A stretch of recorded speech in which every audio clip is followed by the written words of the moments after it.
All right, we've got Oregon and Penn State. This is your NBC Saturday night game.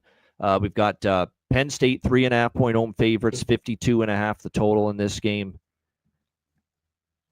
I thought, well, I was pretty confident coming into the season I would be backing Penn State in this spot. They lost to Oregon in the Big Ten championship game last year. They clearly will have this spot circled. I thought Oregon would be down a little bit this year from last year.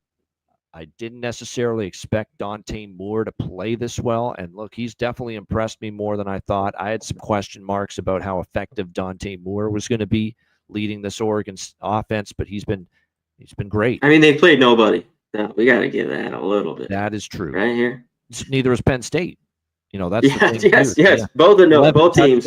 That's exactly, and that's another reason why I'm concerned about taking Penn State. I've been more impressed with Oregon, and I have been less impressed with Penn State because not only let's not act like Oregon's played a murderer's row either. I totally get that. Oregon's played Northwestern, Oklahoma State, who we now know is very bad, Montana State, and Oregon State. So they really haven't played anybody, and Oregon State's not even close to as good as some people thought. And then Penn State, forget about it. Nevada, Florida International, and Villanova. I mean, my gosh, I'm sick of James Franklin doing this nonsense too. With starts of the year with just Cupcake City for the first several. Play a tough fucking non-conference game for a change, will you please? Never. He never will. Never does it. Never does it. Would rather just kick the shit out of bad teams rather than adequately test his team in the non-conference. That's chicken. He wants to go start 6-0 and then have to play this game. Or Ohio State. He can't. Exactly. Yeah. Every year, Penn State, 6-0. Yeah, I agree with that. So, yeah, both of these teams have faced weak slates. I would argue, though, that Oregon has looked more impressive against their weak slate than Penn State has looked against their weak slate. Because start to look at Penn State. The Nevada game, they didn't cover, and they were only up 17-3 at one point, and it took a while for them to finally pull away in that game. Florida International, and I think Florida International could be a solid team, an improved team this year, but Penn State's up 10-0 at halftime against them. That's Florida fucking International at home. You're up 10-0 at halftime. That's it.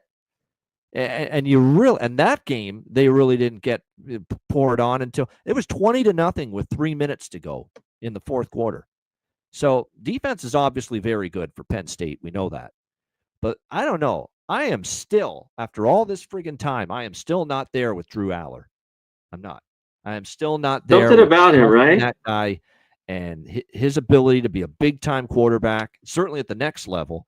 But I'm talking about being a big-time quarterback to take Penn State finally to the place they want to get to, and that's the national championship game, if not win it all. And I don't know if Drew Aller's that guy. I don't see a pop of an arm. I don't see explosiveness. I don't see great touch on the football at times. I see sometimes panic when he's under pressure, like against Notre Dame in the playoff semifinal last year, where he threw that ugly interception that ended their chances in that game. I'm still not there with Drew Aller as a big-time quarterback. I'm just not. And I've got to see more of it, especially when you're going up against an Oregon team that, was able to move the football with a great deal of success versus Penn State's defense last year in the Big Ten title game, and an Oregon offense that's looked very good so far this year. Penn State's defense might be even better this year than last year. I definitely agree with that sentiment. But like I said, you're not going to probably shut down Oregon completely.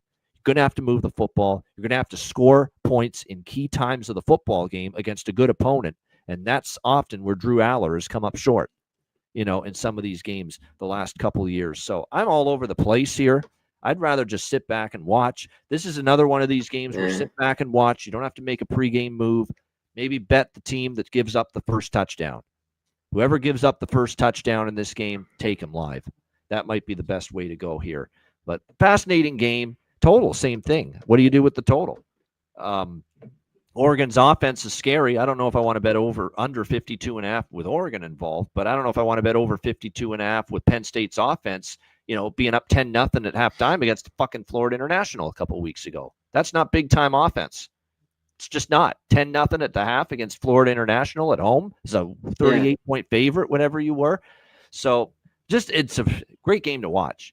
I would take Oregon. If you said to me, Ian, you got to make a bet. Yeah, yeah. You got the hook, right? You're gonna take it At the hook. I lean Oregon. Yeah. Dan Lanning, I still trust a bit more than I do James Franklin. Big game.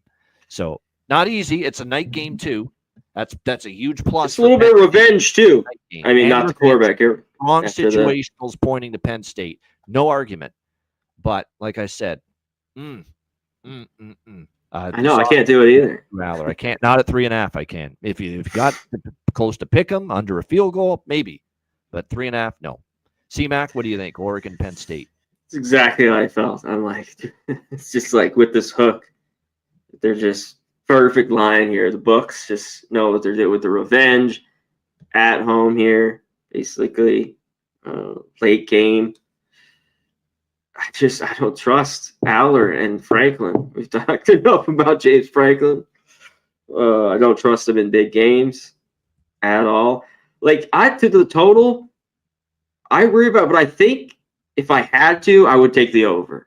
Yeah. Like I think the defenses are good, but I think these offenses are explosive enough where it gets over. Maybe not as crazy as that game last January, and that was inside a dome, right? That crazy game where they were going back and forth. So yeah, and at the 3.5, it's kind of like I think Oregon could be in it. So just as a weight, even with the revenge, all that stuff. I don't know. I got to see it from Penn State. I want this is about wanting your money on it. So they could do it, win here by 10. I don't want my money on it. I don't want to have hundreds, thousands of dollars. I don't want my money on it with Franklin. So yeah, this may be like this one too, live look.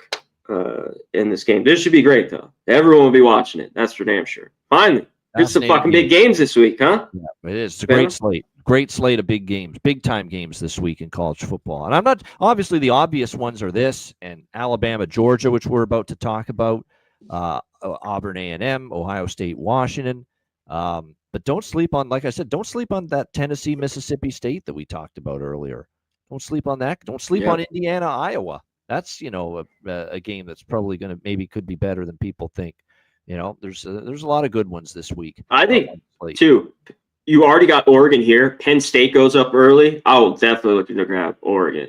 Like, if they're a touchdown or more, you could get them over a touchdown or near 10 points. I think that's the move if Penn State can get up early.